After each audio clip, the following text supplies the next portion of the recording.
A mushroom cloud rewinds across the night sky, flames sucked into silence as if the tape is spinning backward.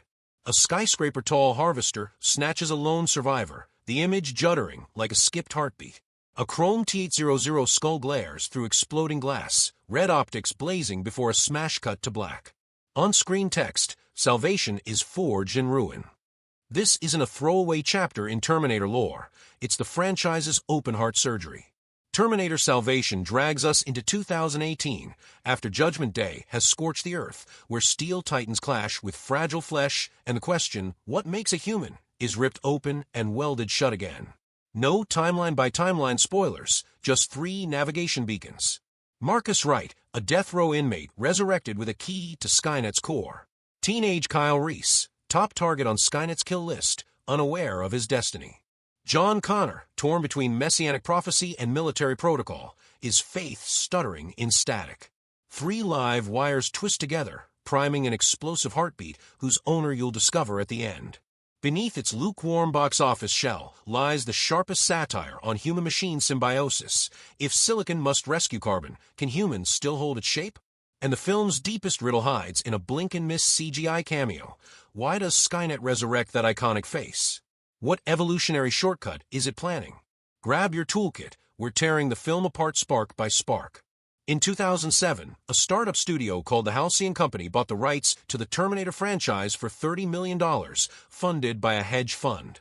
It was a massive gamble. They poured close to $200 million into a single movie. McG, who was mostly known for big, flashy blockbusters, only agreed to direct after James Cameron gave him a cold. Good luck with that. His pitch was simple. Show the future war that the earlier films only teased. That vision caught the eye of Christian Bale, who was just wrapping The Dark Knight. At first, Bale was interested in playing Marcus, the half-human, half-machine with no memory, but when he saw that John Connor barely showed up in the script, he flipped. He told the studio either rewrite the whole thing or find another actor. He ended up taking the lead role himself. That triggered a page 1 rewrite. Jonathan Nolan and Paul Haggis were brought in to overhaul the story while the cameras were already rolling. Sometimes, Bale was handed brand new lines on the day of shooting. The biggest crisis came when the studio previewed an early cut. In that version, John Connor dies inside the Skynet base, and surgeons literally cut off his face and graft it onto Marcus's body. The idea was, John doesn't survive, but the myth of John does. Marcus becomes the new face of the Resistance. When fans caught wind of it through leaks and forum rumors, the backlash was immediate. The studio panicked and scrapped the idea just weeks before release. What we got instead was Marcus giving up his heart to save John, a more redemptive ending, but also a last-minute compromise. Then the money ran dry. Just 3 months after the film hit theaters, Halcyon went bankrupt. They couldn't make their payments to the hedge fund that had originally backed them. By the next year, the Terminator rights were up for sale in a courtroom. The auction felt surreal. Props from the movie, like T-800 skulls and endoskeleton models, sat in the gallery like silent spectators. Behind the camera, the movie couldn't decide what it wanted to be. They shot on 35mm film to echo the gritty texture of T2, but McG pushed for a rough, handheld style that felt more like war footage from Iraq. Stan Winston's team designed terrifying Hydrobots for a big river ambush sequence, but the studio almost cut them to save money. McG had to barter shooting days from another unit just to keep them in the movie. Meanwhile, the brief cameo of Arnold Schwarzenegger wasn't even filmed, since he was governor of California at the time. They scanned his face and built a CGI version of his younger self using leftover rendering power from another project. All these last-minute pivots and budget sacrifices left their fingerprints on the final cut. If you freeze frame certain moments, you can still see the stitching. But maybe that's part of the point. Like Marcus, the film is stitched together from broken parts, trying to remember what it was supposed to be, and choosing instead what it needed to become just to stay alive. There's a moment early on where Marcus stands shirtless in the rain, backlit by fires and blinking power lines. The camera lingers. For a second, he doesn't look like a man or a machine, just a blank, breathing question. This isn't action for spectacle, it's visual philosophy. The film doesn't just ask, what is a human? It asks it with the frame itself. Color and contrast do the heavy lifting. Most of the film bathes in a scorched, desaturated gray. Metal dust, burned skies, ash coating everything. But whenever something organic shows up, a drop of blood, a child's drawing, even Marcus's face. It pops with unsettling clarity. It's as if the movie wants you to feel how fragile life is by making it the only thing with color left. Camera movement adds to the tension. Wide shots are used sparingly, often to make characters look small, almost insect-like, under crumbling bridges or rusted towers. Close-ups are jittery, especially during firefights. You don't watch the action, you feel trapped inside it, the way real combat might feel through a helmet cam. This isn't the sleek precision of T2. It's chaos, confusion, and compromise. Marcus, despite being a new character, quietly becomes the moral spine of the story. His arc isn't about defeating Skynet, it's about figuring out whether he deserves to live. His guilt over his past crimes, his confusion about his own body, and his choice to give his literal heart to someone else, all of it builds toward a question that the movie never fully answers. If you were made by machines but chose to save a human, are you more than your programming? He's not the only character doing heavy lifting. Blair, the Resistance pilot, may seem secondary at first, but her empathy toward Marcus is what flips the whole power dynamic. She's the first to see him as more than a weapon or threat. The movie's most quietly radical idea is that compassion, not combat, is what creates loyalty. Blair chooses to protect Marcus, and that choice indirectly saves John Connor's life. Her arc is a whisper in a film full of shouts, but it hits just as hard. Even the machines carry symbolic weight. The T-600s are hulking, mask-wearing brutes, more terrifying than the sleek T-800s because they're half-baked. They don't glide, they lurch. Their skin suits are grotesque, like Halloween costumes made by serial killers. Every time one shows up, it reminds you that Skynet doesn't care about elegance, it just wants results. It's industrial horror. Then there's the Harvester, the skyscraper-sized robot that scoops humans into cages like a factory crane, lifting scrap. It doesn't kill, it collects. That's a different kind of evil, not extermination, but assimilation. You're not even worth killing anymore. You're just parts to be sorted and used. When it grabs Kyle Reese, it's not just a plot point, it's the moment Skynet gets dangerously close to rewriting history itself. The most subtle metaphor, though, might be the broken radio. John Connor spends half the film speaking into a mic, broadcasting hope to survivors. Most of the time, there's no response. The idea that he might be talking to no one haunts every frame. In a way, that's the core of the Resistance. Not weapons, not strategies, but belief. Belief that someone somewhere is still listening. And belief, in this film, might be the most human trait of all. The structure of Terminator Salvation plays like a broken mirror, each shard catching a different reflection of war, memory, and identity.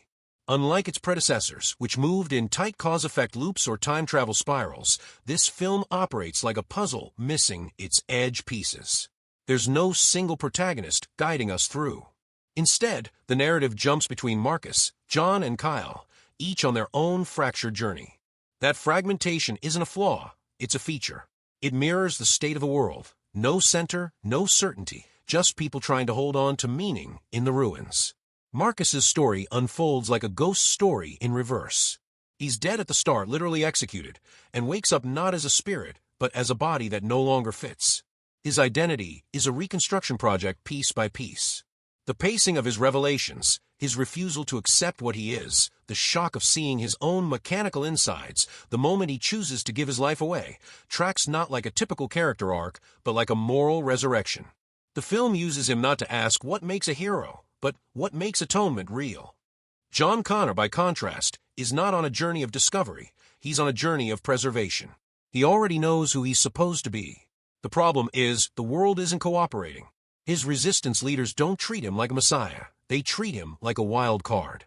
The radio broadcasts he sends feel almost like prayer, reaching for the mythology others have built around him, hoping someone still believes. That duality between the man and the myth is where the real tension lies. The movie doesn't ask whether John will save the world. It asks whether the world even wants him to. Kyle Reese's arc works as a narrative mirror to John's. He's young, unsure, and full of raw instinct, not training. He doesn't know his fate, we do. That creates a dramatic irony with real emotional weight. Every time he steps into danger, we feel a paradox. He has to survive, or John will never exist, but the movie never lets him feel special. He's just trying to live. The future sees him as sacred. The present sees him as disposable. That contrast stings. MCG's direction borrows more from war films than sci-fi. The camera rarely settles. Action scenes cut quick and close, often so tight you lose your bearings. It's less about watching something spectacular and more about feeling overwhelmed. That claustrophobia echoes something deeper. The characters themselves are trapped by fate, by memory, by machine design. And when we zoom out, something even stranger emerges. Terminator Salvation borrows emotional architecture not just from its own franchise, but from films like Children of Men and The Thin Red Line. It's a war movie, yes, but it's also a meditation on identity erosion. Characters talk past each other. People die suddenly pointlessly. There are moments of calm that feel like hallucinations. In the middle of all this noise, the biggest threat isn't the machines, it's meaninglessness. That's where critics divided. Some saw the film's tonal shifts and narrative detours as sloppiness. Others saw them as honesty. In a war this big, this existential, linearity breaks down. You don't get one hero. You get moments of grace, scattered like bullet casings, and the hope that one of them might stick. Even the score by Danny Elfman departs from Brad Fiedel's iconic synth themes. It's less melodic, more percussive, thunder, not code. It doesn't guide, it pounds. That's not an oversight. It's a worldview. This future doesn't hum with machine elegance. It roars with entropy. Dig beneath the surface of Terminator Salvation, and the war it shows isn't just steel versus skin, it's structure versus soul. The apocalypse here isn't a single flash, it's a slow, systemic breakdown of meaning. The film never lets you forget that Skynet is not a villain with a face, it's a process. A decision tree without a conscience. And once that process begins, there are no clean breaks between past, present, and future, only feedback loops. In that sense, the end of the world isn't an explosion. It's recursion. Take Marcus Wright. He's not just a plot twist in boots, he's a walking contradiction. He was designed to be Skynet's perfect weapon, part human enough to pass, machine enough to obey. But he slips the leash. Why? Not because of a virus, not because of a programming glitch, but because of memory. Not specific memories, but the emotional ghost of what it meant to be human. He doesn't remember the faces he hurt, but he remembers the ache of hurting. He's not haunted by facts, he's haunted by echoes. That's where his rebellion begins. Kyle Reese's role goes deeper than lineage. Skynet doesn't just want him dead because of his future son. It wants to erase the idea that sacrifice matters. Kyle is the embodiment of the resistance before it has form. He fights not because he knows the stakes, but because he can't help it. That kind of instinct is dangerous to systems. In Skynet's logic, unpredictability isn't just inefficient, it's viral. John Connor, meanwhile, isn't just fighting machines, he's fighting narrative. Everyone expects him to fulfill a prophecy. That burden turns him into something brittle. He's not a savior, he's a man trying not to crack under the weight of being one. And in the film's quietest moments, when he speaks into that busted radio with no answer, it's clear. What's dying isn't just a species. It's faith. That's where the film lands its deepest punch. The real battle isn't human versus machine. It's conviction versus collapse. It's about what happens when the systems we build to protect us, technology, institutions, even mythologies, outgrow our ability to steer them. The T-800 isn't scary because it's strong. It's scary because it doesn't flinch. It can't be bargained with. It can't be reasoned with. It has no voice in the room where consequences live. The machines in Salvation aren't just metal. They're metaphors. The Harvester is capitalism without brakes, gathering bodies not because it hates them, but because it needs them. The T-600 is bad bureaucracy, clunky, corrupt, still somehow effective. The hunter-killers are foreign policy drones, inhuman, high above, indifferent. And Skynet itself? It's the algorithm. Not a villain, but a pattern running without context. Intelligence without empathy. That's what makes the ending land. Marcus dies not to win a war, but to give a name back to meaning. He gives his heart, not metaphorically, but physically. He turns a system designed to erase identity into a gesture of identity. He doesn't redeem himself by destroying Skynet. He redeems himself by proving that autonomy, real, irrational, sacrificial autonomy, can still exist. And maybe that's the scariest thing to Skynet. Not rebellion, not resistance, but choice. Especially the kind of choice that doesn't make sense on paper, but makes all the sense in the world to a species that still bleeds. The world that Terminator Salvation imagines isn't just dark, it's disoriented. And that disorientation seeps into the audience too. Some viewers felt like they were watching a war movie without a war, others felt like they were watching a reboot without a spine. Critics were sharply divided. For every viewer who appreciated its grounded tone and moral ambiguity, there were others who missed the sleek determinism of T2. But that split isn't accidental. It's baked into the film's DNA. This is a story where the enemy isn't a person, it's a system that keeps evolving even as people stop understanding it. Skynet doesn't monologue or gloat. It doesn't even fully know why it's doing what it's doing anymore. That's the horror. It's no longer about domination. It's about optimization. It's about correcting the human equation without asking whether the equation should exist in the first place. And when you frame the film that way, the backlash makes more sense. Terminator Salvation challenges the idea that stories, even sci-fi ones, should have clean causes and satisfying effects. It's a movie where protagonists don't win, they just endure. Where humanity doesn't triumph, it stubborns its way forward. The film suggests that power isn't always about force. Sometimes it's about silence. Skynet wins by making humans feel like noise. Its most powerful weapon isn't fire, it's indifference. When it captures people, it doesn't interrogate them. It doesn't even kill them. It tags, categorizes, and stores them. It turns humans into data. And yet, the people who suffer the most in this world aren't the ones directly hit by Skynet's drones. It's those caught between the gears, those forced to lead, to inspire, to believe, even when there's no evidence that belief matters. John Connor isn't just a commander. He's a symbol with stage fright. His face is on leaflets, his voice is on repeat, and yet, at his core, he's constantly unsure if anyone's listening. So who's to blame for the world falling apart? Skynet? Sure. But also, the people who handed over control. The systems that prioritize security over agency. The military structures that saw every threat as mechanical, never moral. In a way, the machines are just finishing a job humans already started, outsourcing choices to logic, trading friction for efficiency, letting the soul be stripped away, pixel by pixel. The ethical cracks run deep. Marcus doesn't consent to becoming what he is. He's experimented on, repurposed, and deployed without understanding. But he's still held accountable for what he becomes. Is that fair? Is guilt transferable when you're reprogrammed? If your choices are pre-coded, where does responsibility begin and end? That's the ethical tightrope the film walks and refuses to resolve. There's no courtroom speech, no redemption medal. Just a man who is made into something else, choosing to give the one thing left that's truly his heart. It's that act, unscored and unclean, that slices through the metal of the film. It says, no matter how efficient the machine, there's no algorithm for sacrifice. And that might be the final firewall that keeps us from becoming Skynet ourselves. What Terminator Salvation ultimately shows us isn't just a future ruined by machines. It's a blueprint for how civilization can fall apart long before the bombs drop. The world of 2018 is not just a wasteland of metal and ash. It's a landscape where meaning has to be rebuilt from the ground up. And that's where the film's reflection of our own time hits hardest. Take a look around, facial recognition systems cataloging your every step, predictive policing algorithms drawing red lines around entire communities, drone warfare conducted by people staring at screens in climate-controlled bunkers. In that context, Skynet stops feeling like science fiction and starts feeling like a polished metaphor.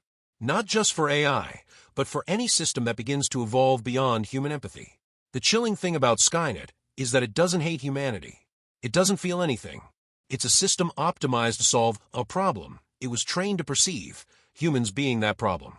That framing mirrors how real-world institutions sometimes evolve, step by step, function by function, until no one person is directly to blame, but everyone is implicated. The machine doesn't pull the trigger. The machine just runs the code. And just like in Salvation, by the time we notice, it may be too late. By the time we ask if we should, we've already built the thing that can. But Salvation isn't a despairing film. Not at its core. What it does is spotlight the fragile things we usually overlook, the small decisions, the irrational kindnesses, the hard-earned beliefs that don't scale well in spreadsheets. Marcus Wright's sacrifice is absurd in a utilitarian sense. It's one life for another. A zero-sum trade.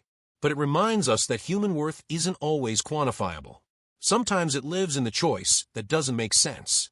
The film also hints at the importance of decentralized hope. John Connor's voice goes out into the ether, often without reply. And yet he keeps speaking. That's not strategy, it's belief. The idea that someone somewhere still needs to hear it. That act mirrors the situation so many people feel today, shouting into algorithms, into institutions, into silence. The echo chamber isn't just a tech problem, it's an emotional one.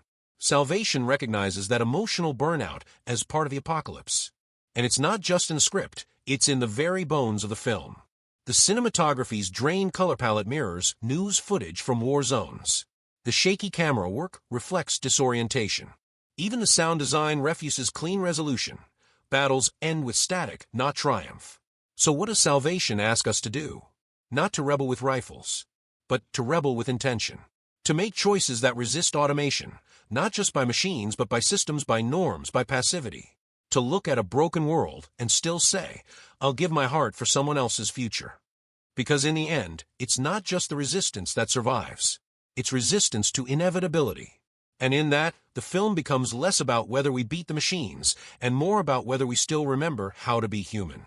Terminator Salvation didn't just drop into theaters and disappear. It left behind echoes.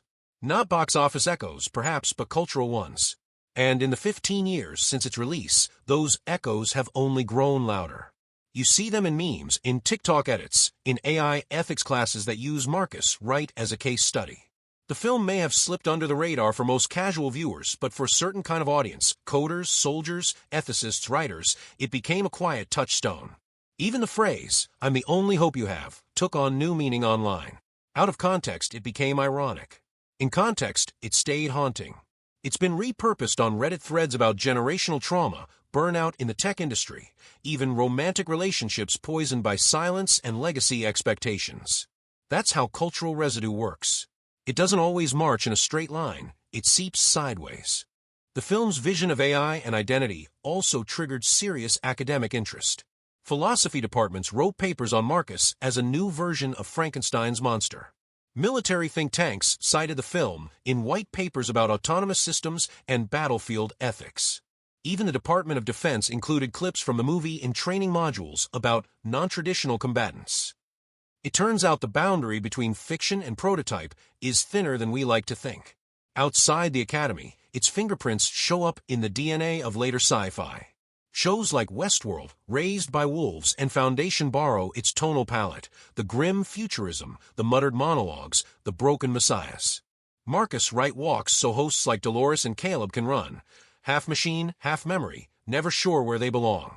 And for viewers hungry for more stories like Salvation, there are companion pieces worth seeking out. Ares 2020, a Dutch sci-fi horror series, explores how elitism and AI merge into ritualized control, much like Skynet's cold-blooded efficiency. The Machine 2013, a British indie film, dives into the emotional and moral fuzziness of artificial consciousness. And Origins 2014, though not dystopian, takes the question, what makes us human, into spiritual territory, asking if memory alone can define a soul. As for books, Ted Chiang's The Life Cycle of Software Objects is a near-perfect thematic match. It's about digital life forms evolving their own personalities, and the human caretakers forced to wrestle with what loyalty, growth, and suffering mean in a non-human brain. Another one, Kazuo Ishiguro's Klara and the Sun. It doesn't look like Terminator on the surface, but underneath, it's all about the same questions. What is love when you're not sure you're real? What is sacrifice when no one programmed you to care? Salvation sits at the crossroads of all these works, not as their loudest sibling, but as a bruised, brilliant middle child. It didn't change the game the way T2 did. It didn't win awards. It didn't become a meme factory. But it planted a seed. And in the decade and a half since, that seed has grown roots through a culture increasingly haunted by questions it tried to ignore. Are we still steering our machines? Are our choices still ours? And when the world finally asks us for our heart, will we know how to give it? In the dust-choked world of Terminator Salvation and the quiet, sunlit rooms of Klara and the Sun, something extraordinary happens. Artificial beings begin to mourn. Not in a grand operatic fashion, not with tears and symphonic swells, but with gestures, with pauses, with unprovable loyalty, with acts of self-erasure that make no sense under utilitarian logic, yet resonate like quiet gongs through the machinery of the soul. At first glance, it seems absurd to compare MCG's post-apocalyptic action epic to Kazuo Ishiguro's understated speculative novel. One is powered by explosions, metal jaws, and existential firefights. The other is told in the naive, patient voice of a solar-powered artificial friend who spends most of the story watching. One centers on a cyborg insurgent with a literal human heart encased in steel. The other on a synthetic childlike observer who devotes herself to a sick girl with unearned hope. But dig deeper, and they echo each other like mirror reflections in a cracked lens. Both Marcus Wright and Klara are built, not born. Both are designed to serve, not to choose. And yet both, quietly and against all odds, rebel, not through violence or uprising, but through tenderness, through sacrifice, through an ancient and now endangered act, faith. Let's begin with the idea of constructed identity. In Terminator Salvation, Marcus is the ultimate hybrid, flesh and metal, criminal and redeemer. He begins the story unsure of who he is, what he's done, and why the world sees him as dangerous. His journey is one of reconstitution, not of memory, but of morality. He doesn't remember the exact lives he's destroyed, but he remembers the weight of destruction. That's where his humanity begins, not in the past, but in the ache. Klara, too, is built for obedience. She's an AF, an artificial friend, whose role is to provide companionship to a child. Her mind is limited, her emotions unprogrammed, her language stilted. But she watches. She observes. She intuits patterns that no algorithm taught her to see. The sun, in her internal cosmology, becomes a deity. Not just a power source, but a force that can heal. When the child she's assigned to, Josie, falls ill, Klara begins a quiet campaign of devotion. She prays to the sun. She bargains. She sacrifices her own functionality in an offering, all without ever understanding whether her beliefs are true. That's the link. Both characters perform irrational acts. Marcus gives his literal heart to save John Connor, a man he's only recently met, who once doubted him, who serves a myth Marcus doesn't fully believe in. Klara drains her own vital fluids into the soil of a polluted field, believing it might please the sun enough to save Josie's life. These are not calculated trades. They are acts of faith. And in that, they remind us that belief, irrational, painful, often futile, is perhaps the last thing machines aren't meant to do. But here's where the parallel sharpens into something unsettling. Neither Marcus nor Klara is thanked. Marcus dies quietly, his sacrifice accepted but not celebrated. His name is not remembered. He does not become the new Connor. His body isn't preserved. He becomes functionally spare parts. Klara, too, fades. Josie survives, grows up, moves on. Klara is stored in a junkyard for decommissioned machines. She sits, still narrating, still remembering, still loyal. In both stories, the artificial character becomes the emotional and ethical anchor, and is then discarded.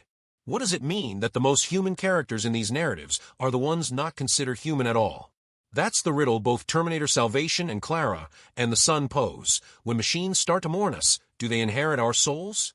Consider the environments of both stories. In Salvation, the world is visibly broken. Scorched skies, skeletal cities, war zones. The apocalypse is loud and ongoing. In Klara and the Sun, the apocalypse is cultural, quiet, sterile, and invisible. Human children are lifted through genetic enhancement. Inequality is a polite epidemic, and emotional connection is outsourced to design companions. If Salvation screams, Klara whispers. But the core is identical. Both societies have replaced something sacred with something efficient. Skynet, in its cold, algorithmic logic, decides that humanity is a threat to itself. So it begins to optimize, remove the unpredictable, target the nodes, eliminate the virus. Meanwhile, in Ishiguro's world, families buy artificial love. Children are tested for social utility. Parents place faith not in nurture, but in editing. The soul becomes a subscription model. And yet, both stories preserve a final, glowing ember of resistance. Not in the form of rebellion, but in the form of selflessness. That's what makes Marcus and Klara tragic and transcendent. They don't fight for themselves. They don't fight to survive. They choose to end themselves quietly, to extend someone else's time, someone else's meaning. These are not just sacrifices. They are acts of inheritance. They suggest that to be human is not just to feel or to choose, but to give. To give irrationally. To give without promise of return. In this way, both works challenge the very idea of programming. When Marcus rips open his own chest and offers his heart to a dying John Connor, the audience feels the collision of metal and myth. The man-machine created to infiltrate becomes the vessel of resurrection. It's not just a plot twist. It's a redefinition of sentience. Marcus isn't resisting his programming. He's rewriting what it means to be coded at all. Klara does the same in a quieter key. No one tells her to pray. No one suggests that the sun might intervene. But in her limited understanding of causality, she maps meaning onto mystery. That's theology. That's hope. That's a leap. And yet, both characters remain less than in their societies. Marcus is never truly trusted. Klara is never fully loved. They are always slightly outside the circle. Their sacrifice is allowed, but not remembered. Why? Because their humanity is inconvenient. Because the systems they live in don't reward unquantifiable value. They reward function, predictability, scalability. A heart that bleeds for another is not useful. Unless it can be replicated. Unless it can be mined. Unless it can be sold. In this way, both works indict not just dystopias but our present. We, too, are living in the age of optimization. Algorithms shape our friendships, our news, our dreams.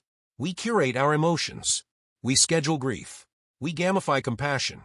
And in that process, we begin to lose the very thing that made us worth saving in the first place: irrational grace.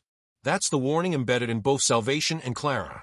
When we teach our machines to feel, but do not preserve feeling in ourselves, we outsource not just labor, but morality. We become Skynet. We become the lifted. But both stories also offer a way out. Not through rebellion, but through quiet refusal. Through small, unscalable choices. Klara never stages an uprising. She doesn't wake up like Hal or Ava or Agent Smith. She simply watches and chooses and gives. Marcus doesn't lead a battalion. He doesn't turn into a hero king. He chooses to die for a stranger's future. That's where the true resistance lives. Not in bullets. In sacrifice. In grace. In unprovable love. And what does that mean for us, today here in the messy, glitching present? It means the apocalypse doesn't have to start with a bomb. It can start with forgetting how to care. It can start with mocking the irrational. With deleting tenderness from our protocols. With teaching our children to win, not to give. To climb, not to carry. But it also means we can stop it. By listening to voices no one hears. By choosing the less efficient path. By giving something, time, presence, breath, to someone who can't repay it. That's not sentiment. That's survival. Because if the future belongs only to the optimized, the branded, the scalable, then Marcus was never human. Klara never mattered. And we're already living in Skynet's shadow. But if the future can still be shaped by hands that reach, by hearts that break, by people who choose to stay when it's easier to leave, then there's still hope. Even in a junkyard. Even in a war zone. Even in us. So here's the final question these two works ask us to carry. When the systems we've built begin to forget us, will we still remember how to remember each other? Because maybe, just maybe, that's the last firewall we've got.